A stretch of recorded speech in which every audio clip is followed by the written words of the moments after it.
या मोर्चामध्ये किमान 3 लाख इतका समाज बांधव उपस्थित राहणार आहे। त्यामध्ये पारंपरिक वेशभूषेमध्ये महिला किमान 20,000 महिला राहतील।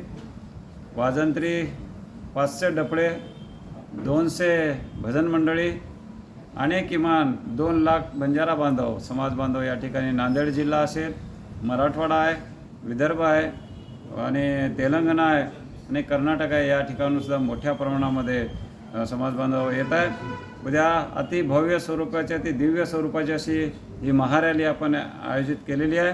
या महारॅलीमध्ये जवळपास सर्वच ठिकाणाहून हे लोक आल्यामुळे सुरुवातीला रथ असेल, त्यांच्या महिला आमच्या या रॅलीमध्ये महिला सुरुवातीला निघतील।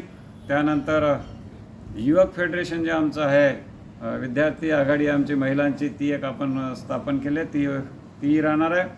त्यानंतर रोहिणी आडे आणि संजीव कुमार राठोड यांचं एक सेंटर प्लेसला ओपन टॉपवर त्यांचं पारंपरिक बंजारा समाजाचं जे आरक्षणासंदर्भाचे जे गाणे आहेत ते गाणे वाजवण्यात येईल। त्यानंतर मग पुरुषांची लाईन चालू होईल। जवळपास 2000 इतका युवक वर्ग आज प्रशिक्षण आता लोकमान्य मंगल कार्यालयामध्ये चालू आहे। आज रात्रीपर्यंत किमान 5000 युवक संपूर्ण जिल्ह्यातून या ठिकाणी उपस्थित राहणार आहे। त्या युवकांना आम्ही सर्व बंदोबस्ताचं काम दिलेलं आहे।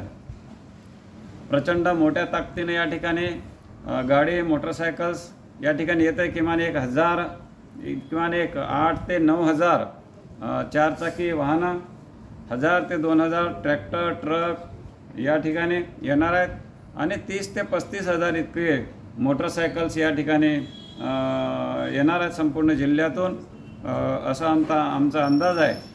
पाऊस किती जरी पडला, किती जरी तुफान आला, काही वाहून गेलं तरी आता लोक घरी बसणार नाही आणि मी समाजाला आवाहन करतो, किती काही अडचणी असल्या तरी या महामेळाव्याला आपल्याला विक्रम करायचा आहे। महाराष्ट्रात नव्हे तर जगामध्ये आणि देशामध्ये बंजारा समाजाचा इतका मोठा मेळावा आपण कधी बघितला नसेल आणि मोर्चा बघितला नसेल, असं नियोजन आमच्या समितीच्या वतीनं करण्यात आलं आहे। ठीक आहे।